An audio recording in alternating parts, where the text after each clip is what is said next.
Exorcist जो 1973 में आई थी, वो एक रियल इंसिडेंट पर बेस्ड है।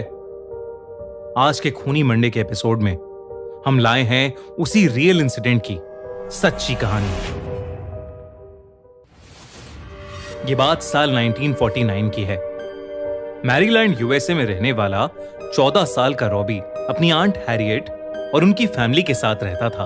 उसकी आंट पैरानॉर्मल एक्टिविटीज और डार्क स्टडीज की प्रोफेसर थीं और वो उन लोगों की मदद करती थीं जिनके चाहने वाले अब इस दुनिया में नहीं रहे।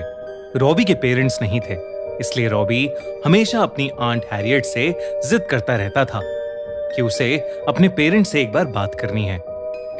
एक दिन रॉबी के बहुत रिक्वेस्ट करने पर हैरियट ने उसे एक उइजा बोर्ड गिफ्ट कर दिया।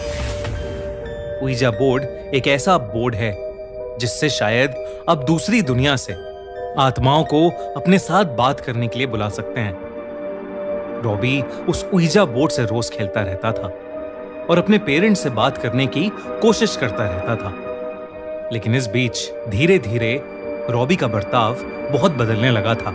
वो चिड़चिड़ा सा हो गया था। फिर कुछ ही दिनों में कुछ ऐसा हुआ जिसकी वजह से रॉबी फिर से सहम सा गया था। उसकी आंट हैरियट की डेथ हो गई थी। हैरियट के डेथ के बाद रॉबी पूरे टाइम उस उइजा बोर्ड पर लगा रहता था। वो अपनी आंट से बहुत प्यार करता था और वो किसी भी कीमत पर उनको वापस बुलाना चाहता था। धीरे धीरे रॉबी पागल सा होने लगा था। उसे घर की दीवारों में से खड़खड़ाहट की आवाजें आती थीं। कभी उसे ऐसा लगता था कि जैसे उसकी आंट उसे पुकार रही हैं, तो कभी उसे लगता था कि वो किसी से लड़ रही हैं। कभी उसे किसी औरत की रोने की आवाज आती थी, तो कभी उसी औरत के जोर जोर से हंसने की आवाजें। हैरियट के बाकी फैमिली मेंबर्स ये सब ऑब्जर्व कर रहे थे। उन्होंने देखा कि रॉबी बहुत गुस्सैल हो गया है। एक बार घर के बुजुर्ग मेंबर ने देखा कि रॉबी के पूरे शरीर पर खरोचों के निशान हैं। सब रॉबी की हालत देखकर घबराए हुए थे। लेकिन फिर एक शाम कुछ ऐसा हुआ जिसने इस घबराहट को रोंगटे खड़े कर देने वाले डर में बदल दिया। उस शाम घर पर रॉबी के अलावा और कोई नहीं था। रॉबी उस उइजा बोर्ड से अपनी आंट हैरियट को बुलाने की कोशिश कर रहा था। कुछ देर तक तो कुछ भी नहीं हुआ, मगर फिर अचानक घर के सारे दरवाजे और खिड़कियां बजने लगे। वो एक पैटर्न में 3 बार बज रहे थे और फिर रुक रहे थे। अचानक रॉबी का सर घूमने लगा और उसने देखा कि 2 काले साए उसके कमरे में चारों ओर तेजी से घूमने लगे हैं। साथ ही साथ उसके कमरे की सारी लाइट्स तेजी से जलने बुझने लगी थीं। रॉबी बहुत ज्यादा डर गया और वो भागकर अपनी आंट के बेडरूम में चला गया। उसने वहां देखा कि उसकी आंट बिस्तर पर बैठी हैं और उनके सारे बाल बिखरे हुए हैं और वो अपने बालों में कंघी कर रही हैं। घबराए हुए रॉबी ने अपनी आंट को आवाज लगाई, मगर वो कुछ बोली ही नहीं। तभी उस बिस्तर पर बैठी औरत ने अपने बाल अपने चेहरे के सामने से हटाए और वो रॉबी की तरफ देखने लगी। उसका चेहरा देखते ही रॉबी की रूह कांप गई। वो औरत उसकी आंट नहीं थी, बल्कि कोई और थी जिसका चेहरा बेहद भयानक था। उस औरत की आंखें सफेद थीं और उसके गले हुए चेहरे पर कीड़े चल रहे थे। वो बहुत ही डरावने ढंग से रॉबी की तरफ देखकर हंस रही थीं और अपनी जीभ निकाल रही थीं। सहमा हुआ रॉबी जैसे ही रूम से बाहर भागने के लिए मुड़ा, उसके सामने एक डीमन खड़ा था जिसके लंबे लंबे दांत थे और लाल आंखें थीं। रॉबी उसे देखकर वहीं जम सा गया, जैसे वो किसी के वश में आ गया हो।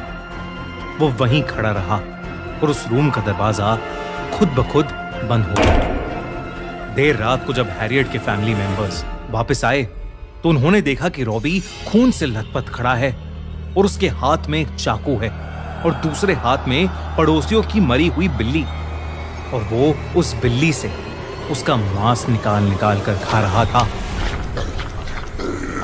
लेकिन जैसे ही उसने बाकी फैमिली मेंबर्स को देखा, वो गुस्से से पागल हो गया और सब पर एक बहुत ही भारी आवाज में चीखने लगा और फिर कुछ ही पलों में बेहोश हो गया। इस इंसिडेंट के बाद से रॉबी की हालत दिन ब दिन खराब होती जा रही थी। जब किसी साइकियाट्रिस्ट को कुछ समझ नहीं आया तो हैरियट की फैमिली ने 2 प्रीस्ट्स को अप्रोच किया, पर उन प्रीस्ट्स के घर पर पैर रखते ही रॉबी पागलों की तरह चिल्लाने लगा। घर वालों ने रॉबी को बेड से बांध दिया। जब उन प्रीस्ट्स ने रॉबी की हालत देखी तो वो शॉक थे। रॉबी उन पर जोर जोर से हंसने लगा और गॉड की बेइज्जती करने लगा। वो उन दोनों को भी गाली देने लगा। तभी उनमें से एक प्रीस्ट ने रॉबी पर होली वाटर डाला। रॉबी की आंखें उसी सेकंड पूरी सफेद हो गईं और उसका चेहरा एक शैतान जैसा हो गया। उसके कमरे का फर्नीचर खुद ब खुद हिलने लगा। प्रीस्ट अपने चांट पढ़ने लगे और रॉबी अचानक दर्द से चिल्लाने लगा और एक जोर की दर्दनाक चीख के बाद वो बेहोश पड़ गया। उस दिन के बाद रॉबी पर कई एग्जॉर्सिज्म परफॉर्म किए गए, जिसके बावजूद रॉबी की हालत नहीं सुधरी। तभी अचानक रॉबी के कपड़े फटने लगे और उसके शरीर पर खून से अजीब अजीब से मार्क्स बनने लगे।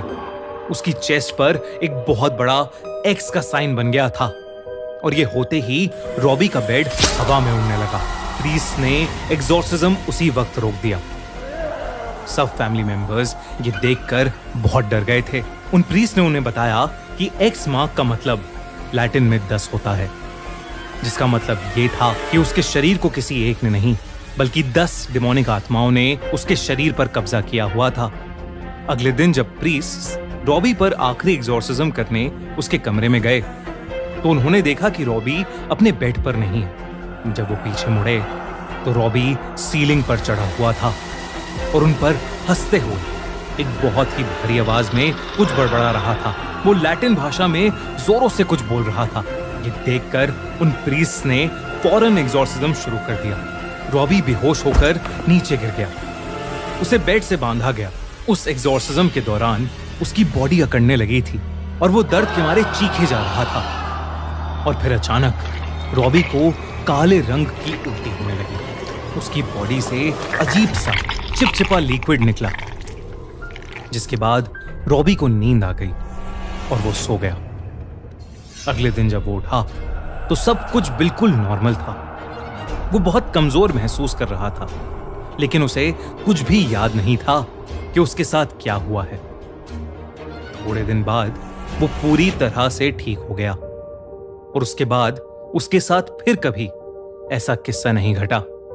रॉबी को तो उसके साथ हुई घटनाएं याद नहीं थीं, लेकिन उसके फैमिली मेंबर्स और उन प्रीस्ट ने जो भयानक चीजें देखी, शायद ही वो लोग कभी उसे भूल पाएंगे।